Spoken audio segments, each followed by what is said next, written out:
Recording from our respective locations, I'm Public Affairs Director Matthew Huffman, and this is Momentum, a webcast produced by your coalition connecting advocates across our state. So in this episode, I am joined by our Public Information Associate, Megan Owens. Megan, welcome to Momentum. Hi, thank you so much for having me. So Megan is on our public affairs team, and in our team meetings, we talk a lot about how we can turn research and policy into practice. And with June being Pride Month, Megan and I were thinking that this would be a great opportunity to really talk about the different research and policies that are able to help affirm and empower folks in the LGBTQ community. And not only that, but how supportive allies and organizations can be a really big part in this work as well. So Megan, I'm super excited to have you on Momentum so that we can talk about this. Me too. This is something that I feel like really connects all of the issues that we've worked together on our public affairs team, from communications pieces to the research and policy, like you were talking about. And it's very timely because it's Pride Month. So I'm just looking forward to this conversation and to kind of bring to light some of the things going on in the LGBTQ community specific to the work that we're doing. Yeah, happy Pride. Yeah, happy Pride. So I thought that we could get started by talking about some different research that you and I have been looking into recently. And earlier this month, I attended a webinar by the Census Bureau called Queering the Census. And it was really, really interesting. And there was a quote at the beginning from one of the Census employees, which, by the way, on the webinar, all of the folks from the Census who were leading it identified as a member of the LGBTQ community, which I thought was really great because visibility is so important, especially in government. So I thought it was really great that not only were census folks presenting this important information, but openly identifying with it as well. And Yeah, that's a quote awesome. that, yeah, wasn't it really cool? So a quote that they said right in the very beginning is, data is an important element in visibility and empowerment. And so, like I said, knowing that the Census Bureau was really invested in this and that they had queer folks on staff who were really invested, I thought was fantastic. And so this whole effort of queering the census was a partnership between the National LGBTQ Task Force and the Office of Management and Budget, which I feel like is a pretty unlikely pairing. But there was this recognition within the Office of Management and Budget that the US government wasn't really doing a good job collecting data on LGBTQ plus folks. And so there needed to be a much more concerted effort on how they were doing that across all federal departments. So I thought that that was a really cool thing to talk about and acknowledge. And then I wanted to kind of think about how that applies to Missouri.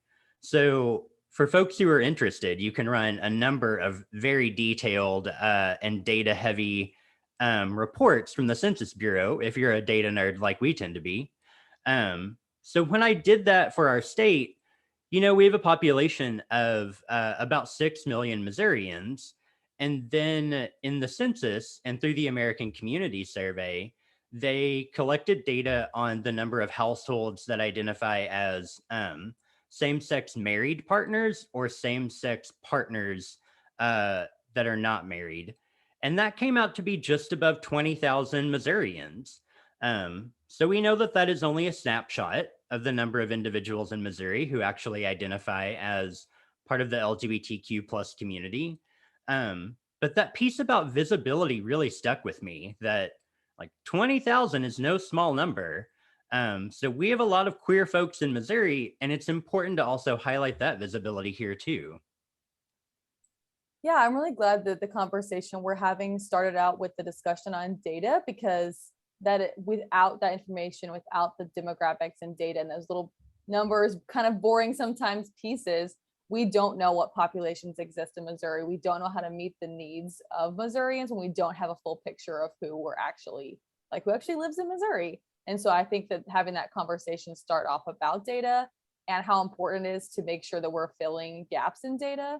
That's the whole point of the census, is to make sure we are counting everyone. But if we're not counting the differences about individuals and how their lives are and what their lives look like and the needs of them specifically, we're going to be missing a lot of pieces, and it's going to be hard for us to really take care of our communities. And that kind of just reminds me a little bit about the importance of data gaps related to domestic and sexual violence too. We're missing, information and data about, the rates of homicides, about, the populations that are at high risk for violence and the types of violence they experience. We miss people who need services. We miss people who need care. And that's why we need to make sure we're including LGBTQ folks in the services we are providing, because we don't want to be having people slip through the gaps because we didn't know that they were in our communities. Yeah, Megan, that's such a really good point. And again, it goes back to visibility for me. Like, queer folks exist in all Missouri communities.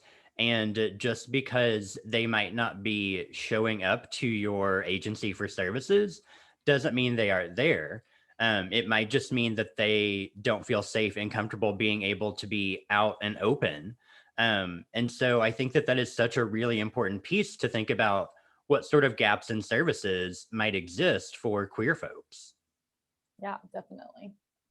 And that kind of leads straight into a really great journal article that just came out in 2021 from the Harvard LGBTQ policy. I believe I'm going to get this name incorrect, so I'm going to check my notes to make sure it's right. LGBTQ policy journal from John F. Kennedy School of Government at Harvard University. So this study is specific about the experiences of LGBTQ survivors accessing services in St. Louis, Missouri. So this is specific to one region, but I think the findings from it can really be applied across the board in Missouri. Just kind of thinking about how it might differ depending on the community. And so some of the stuff that really stuck out to me was this information, the section they had in it about where LGBTQ folks go to seek services, to seek help when they're experiencing intimate partner violence. And, for us in the movement, I think the domestic and sexual violence movement, it can be kind of hard to hear this part, but one of the last places that LGBTQ survivors would go in both 2013 and 2018, when the data was collected, was to mainstream domestic violence agencies. They're more likely to go to law enforcement, to just general community programs, to couples counseling, to legal services, all of these things before they would come to a domestic violence organization, unless it offered really specific LGBTQ services. And so I think that's an important thing for us to hear in this movement, is that even though the services are there, because they're not specific, because we're not offering and reaching out and doing really specific outreach to the LGBTQ community and creating safe spaces for everyone, they're not coming to us because they don't view us as a place that's for them. So just kind of ranking in order of the places they would go is to the top few. In both 2013 and 2018, the number one place people would go for help was talking to their friends. So people are really connecting deeply with their community, and that's true across the board. In every community, people really seek to go with people they know about. But especially in the LGBTQ community, when you're not sure who's safe, you're going to go with people you know and trust. And so that's where we kind of need to be thinking about as we're trying to make our services more inclusive, is making sure we are drawing from the community, working in the community specifically, and really building those relationships so that we're trusted.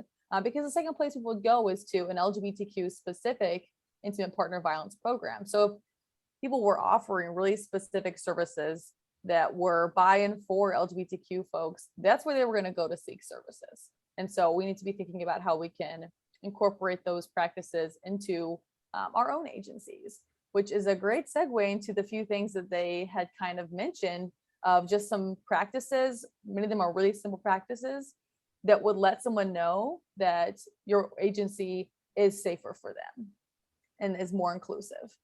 So they kind of ranked it just in order of what people said of these different items that would be most helpful for them to know that this place is inclusive and safe. And the first one was just having some kind of rainbow sticker or flag at the entrance. Now, 47% of respondents had said that would make someone feel like that place was safe for them to go. So that right there is just one thing people can do that's very easy that lets people know this is a safe place. The next one was tabling and doing outreach in LGBTQ spaces. This is really important because if you're saying you're you support the community, if you want to be part of the community and be services for the community, but you're not present at their events, people don't really know if you're actually safe or not.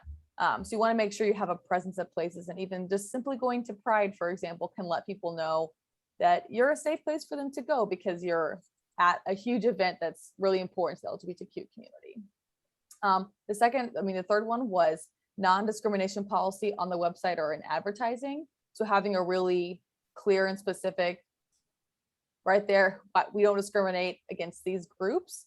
That can help, and also helps not just LGBTQ folks, but also other populations who might also feel like they're unsure if your organization is safe or not. So that's the fun thing about making your space more inclusive, is it actually makes it better for everyone. So it's not just for one community, it makes everyone feel more comfortable, more safe in your environment. And then the fourth one was LGBTQ people on your website or in your advertising. Fifth was having a booth at Pride celebration. That's actually really specific to Pride, but it kind of goes hand in hand with that second one of just making sure you're actually doing outreach and tabling events in specific community groups. And then the second to last was non-discrimination policy on forms. So if someone's coming in to fill out an intake, they see a non-discrimination policy right there. That's really important. Going back to that data question, we want people to answer with accurate and full information on their intake forms. Want to make sure they feel safe to share that information with you. If they're not sure if your organization is safe, they might not mark the correct gender of their partner because they're scared about what, they might not be accepted in for services. So making sure that you're putting that on your form can make sure we get the correct data, which is important. And also make sure we are offering great services. And lastly, it was to ask clients for their pronouns. So that can be a little bit of an awkward conversation sometimes. And some folks do not feel comfortable sharing their pronouns, but that can be a really good practice to kind of start with yourself and within your organization of just sharing your pronouns when you feel like it and leaving it as an open-ended space for people to share their pronouns. They don't feel like they have to, but they also know that they can. Or if you have like your name tag and it has pronouns on it, someone coming in can feel comfortable knowing that if I want to, I can share my pronouns with this person, they're safe. And I think these really simple, many of these practices are very simple, but they can help drastically change the outlook of your organization to the LGBTQ community. Megan, my mind is going in about 1,000 different directions. I'm so glad that you brought that research article into the conversation because, again, it reminds me about the importance of visibility and thinking about the recommendations that agencies can do to really show that they are welcoming and inclusive. They're such really simple, easy examples. So yeah, having a rainbow flag up and having that be visible is a small thing you can do that has a huge impact. Showing up to a Pride event, showing up to queer spaces and being visible there really helps to let queer folks know that you are a safe and inclusive space. And then, I also want to give a shout out to you for the last recommendation about pronouns. You created a really great social media campaign this month about how to have a 101 on using pronouns and being really respectful about it. And, just another quick shout out that got a lot of traction from other coalitions too. So those are such really easy examples of what agencies can do to show that they are a safe and welcoming place. And I also kind of thought about, as you were talking about what data they collected in 2013 and then compare that to 2018, and it made me think about whenever I was a young queer on a college campus and in my first queer relationship, I actually had to get an order of protection against the person for stalking. And I didn't go to those traditional services either. I didn't feel like that would be a place that would necessarily be the most welcoming to me. And so I basically did that alone with the help of my other queer friends and supportive people around me. So I think that just like you were talking about, whenever LGBTQ plus folks need access to services and support, it is much more likely that they're going to go to their friends and the trusted support system they already have. And I think that just reiterates the need to be really visible in our outreach efforts and be really specific in our prevention education about why we need to support queer youth too. Exactly. I'm really sorry you went through that, and that is an exact example of kind of what we're talking about. So I thank you for sharing your story. I feel like that really points to why just telling people, oh, we help people when they come to our door, so if they come, we'll help them. But everything about your organization doesn't make it clear that you serve LGBTQ folks. People are not going to come. They're not going to risk that. They don't know what's going to happen. We to remember that not too long ago, and still actually right now, many people are persecuted for their LGBTQ identity. And so it's really important for us to be aware of that. People are scared to out themselves for whatever the possible reason could be, whether it's because they're afraid they might lose their housing because they don't have protection for that, or whatever it might be. I think it's really important for us to keep that in mind of if we're not being so abundantly clear of who we serve, people are not going to know that. That's kind of why the gender-based violence movement is more than just about violence against women. It's very important. That is the core of how a movement started. But gender-based violence means that's women and all marginalized genders. We need to make sure we're including lots of folks, because violence against women, we're not going to be able to end that. And it's like, oh, we took care of it, now into the next one. We're going to end, the actual reality of domestic and sexual violence in the US and across the world. We have to be inclusive of everybody. There's a really great quote from Bell Hooks, and I'm going to pull it up so that I don't misquote. So it says, feminist efforts to end male violence against women must be expanded into a movement to end all forms of violence. And I feel like this just really sums up perfectly that if our entire goal, as what we say on our website and what our mission is overall, is to end violence across, like end rape, end sexual abuse, end domestic violence, we have to make sure we're including everyone regardless of their gender or their sexual orientation, or else we're not going to be able to end violence. I love that quote, and I'm so glad that you shared it. Bell Hooks is amazing in their wisdom, and so I think that's a really great quote to share, specific to this conversation. Yeah.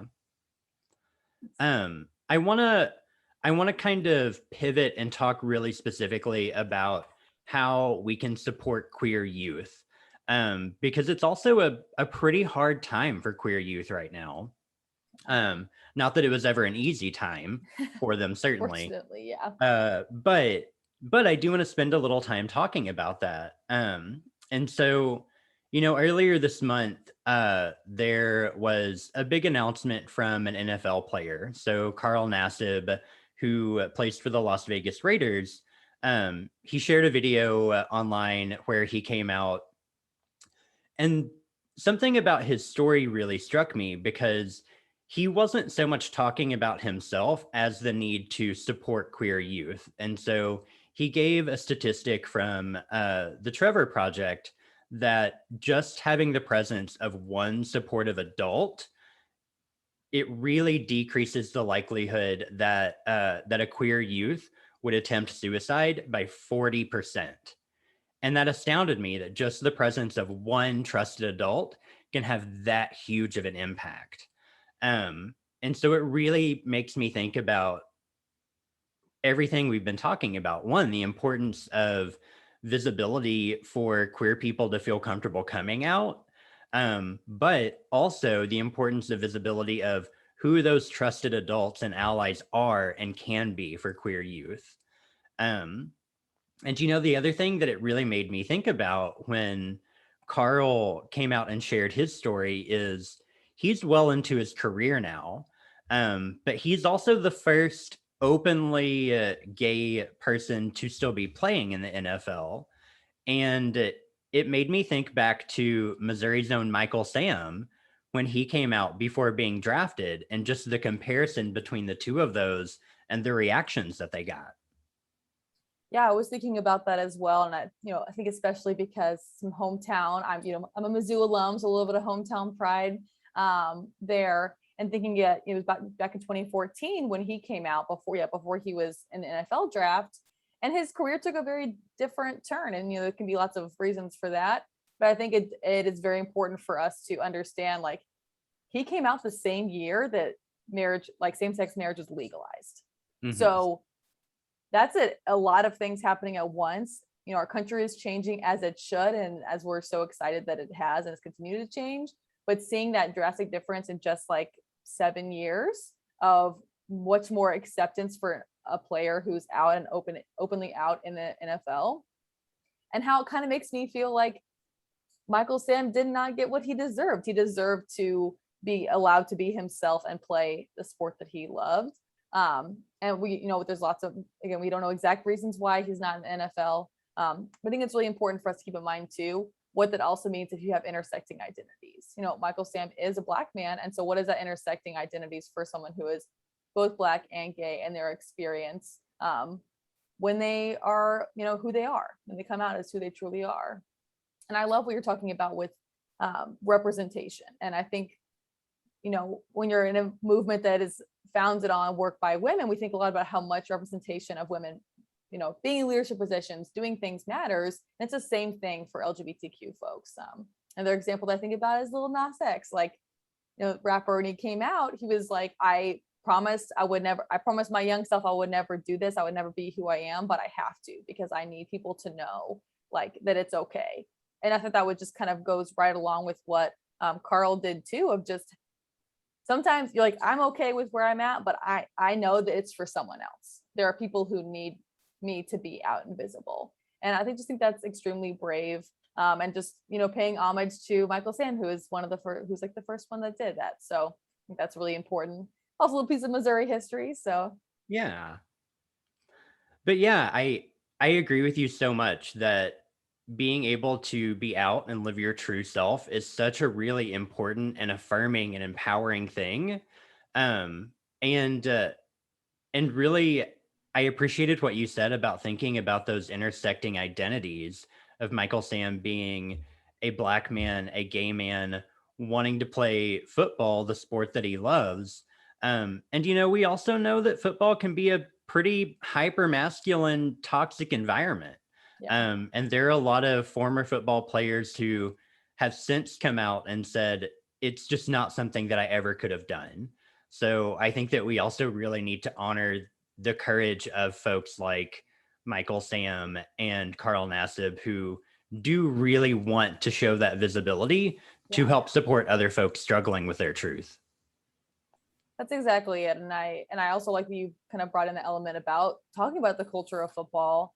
And I feel like this is a piece of people being able to be themselves in that culture. I think could maybe open up and change some of those elements of the hyper masculinity of NFL culture and football culture overall. And that can trickle down to like, college and also high school, like giving kids the opportunity to be themselves is so important. And it's not just, it doesn't matter who you are, but if you are not able to live your truth and who you truly are, can be really, really difficult to move through life.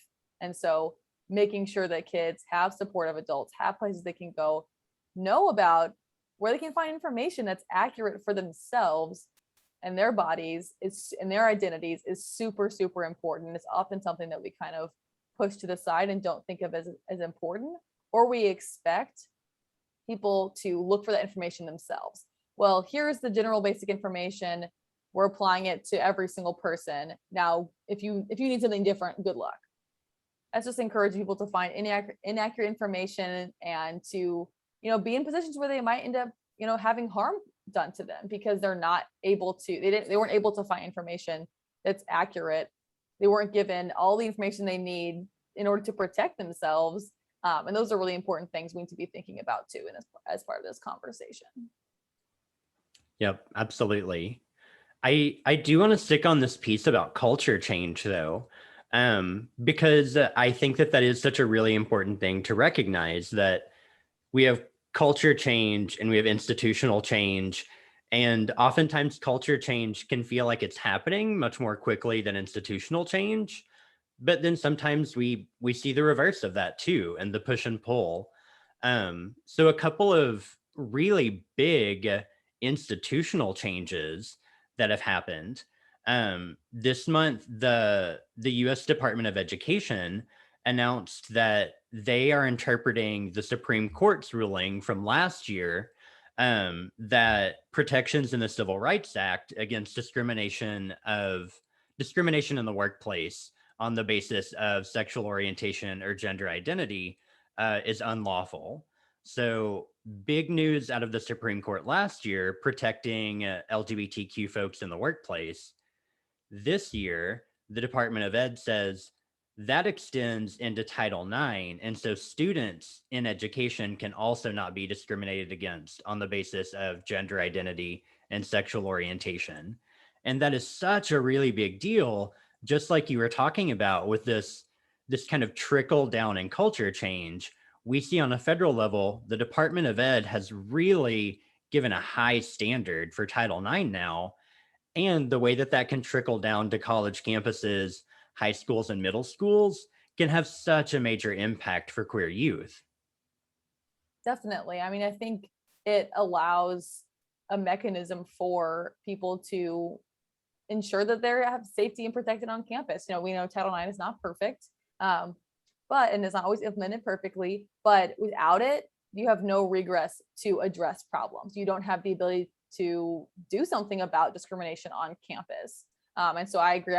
I saw the news and I was so excited to see that model and to think about what we can do that in Missouri, on our college campuses and for our other students, and how important it is to ensure that students are not only that they have that option, but that it's public. It's a public thing of remember, reminder that discrimination, you're gonna get yourself in trouble if Yeah. you are not adhering to these rules and regulations. And I think that also really, to me, comes at a good timing, just because of what's been happening, on the local level and across other states. I know you're mentioning and talk about that a little bit later too, and just think a lot about how the federal government is trying to improve regulations and policies for LGBTQ folks, but then we are seeing simultaneously state governments are trying to attack trans rights and specifically hurt trans kids. So I think that's kind of seeing those dual things happening. But just kind of is again a reminder of how important it is to ensure that we are being inclusive with our services, that there are places for LGBTQ folks to go, and that we're being really intentional about our own education, and making sure we have the information so that we can provide accurate and correct and affirming and empowering services to all survivors. Yeah, that's such a really important piece to bring up, Megan. We just need to keep tying it back to what we can do on the local level to have a really major impact. And so yeah, we have these really big changes happening on the federal level with the Department of Education. We have the Supreme Court this month also upholding a lower court's ruling that a school board in Virginia acted unlawfully when they denied a transgender student the ability to use a bathroom that matched their gender identity. And so really affirming that queer youth exist and they deserve to be treated as people is such a really big thing to see coming down from two different branches of government on the federal level. But unfortunately, on the state level, we are seeing a really different reality. So, like you had mentioned, there are a lot of really specific state laws that are being introduced and some that have been passed, specifically attacking trans youth. Um, I pulled some information from the Human Rights Campaign before we started recording to really just try and bring that home and what it means. And so they've been tracking anti-LGBTQ bills.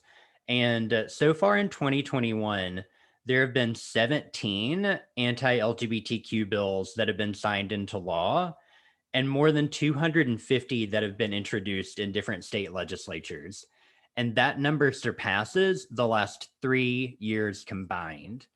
And whenever I see numbers like that, it blows my mind. And, honestly, it just makes me so sad to see that.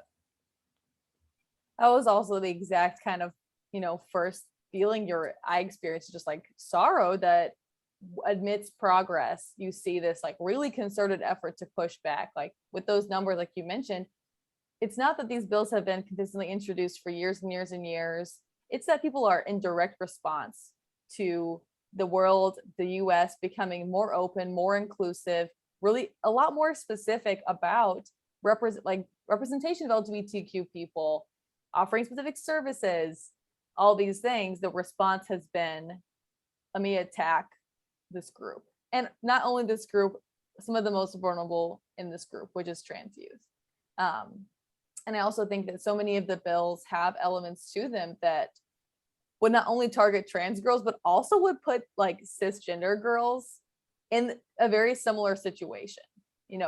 For example, some of the bills require genital inspections before playing sports. How traumatizing is that to do that to children, to require an adult to look at their genitalia before they can play a elementary, middle, high school sport? No stakes. That is extremely disturbing. And I think it goes back to our earlier point about gender-based violence, of that it's not just about women, it's about everyone. And these bills not only target trans people, they're targeting all youth, because they're putting all youth at risk to be put into a space where they are being violated in these manners. Wow, Megan. Yeah, that's such a good point, that many of these bills are being written to specifically target trans youth, but really they are going to have a terrible impact on all youth. And so just the waves of trauma that can create, I don't think it's something that the folks writing this legislation are really considering, the impact of trauma that it can have on all youth. I to say that they really are not thinking at all about the impacts of this legislation, and that it will not accomplish anything other than silencing and harming people in the community. Trans people are not going to stop existing because of bad legislation. You're just going to cause more harm and more hurt, instead of an opportunity to be more accepting and inclusive and open and inviting and making the world a better place for everyone. And it's really, really disappointing, to say the least, I think. Well, I don't want to end our episode on really negative things that are happening. So let's circle back around and let's lift up some of the really great work that is happening on the local level around our own state. So I want to give a shout out to a few of our friends around the state doing really great work with folks in the LGBTQ community, for folks in the LGBTQ community. So we have the Kansas City Anti-Violence Project and the St. Louis Anti-Violence Project, both organizations doing really great work in their local communities, but also trying to provide outreach statewide to help other domestic and sexual violence agencies really think about how they can create welcoming and inclusive programming. I also want to give a shout out to Squish, the St. Louis Queer Plus Support Helpline. They got started relatively recently. They're offering some pretty limited services at the moment, just out of their capacity, but I wanted to lift them up because it was a need that was identified by the queer community for the queer community. And I think it's so important to lift up those efforts when we can. I also want to give a shout out to our friends at Missouri Family Health Council, Teen Pregnancy and Prevention Partnership, and Promo. So those are three really fantastic advocacy organizations doing really great work in our state. And they wrote an op-ed recently that was a joint effort between three organizations, and published it in the Missouri Independent. And in it, they were talking about May is Sex Ed for All Month. June is Pride Month. We really need to make sure that we are providing comprehensive and inclusive sex education for Missouri's youth. We know that it's a protective factor whenever youth have access to medically accurate, inclusive information about their bodies, about sexual orientation and identity. And whenever we provide youth with that factual information, it's a really big thing for them in terms of self development, in terms of how they're able to develop healthy, strong relationships with their peers, with potential dating partners. And going back to what we had talked about before, it also helps to establish who those trusting adults are in communities. So I think it's a really great op-ed that they wrote, and I recommend other people checking it out too.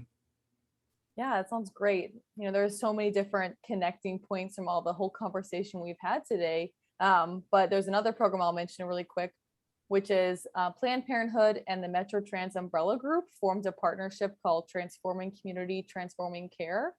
And they're doing a lot of services in that, but one that I'll just specifically mention is they're doing a sex education program tailored toward the transgender community. So exactly what this op-ed was talking about is being put into action. And so I love seeing that collaboration between different Missouri organizations, and not only talking about things, but also following through and doing things to help the community. And it's also, this is, like you mentioned before, it's part of prevention. So it all kind of ties back to our work.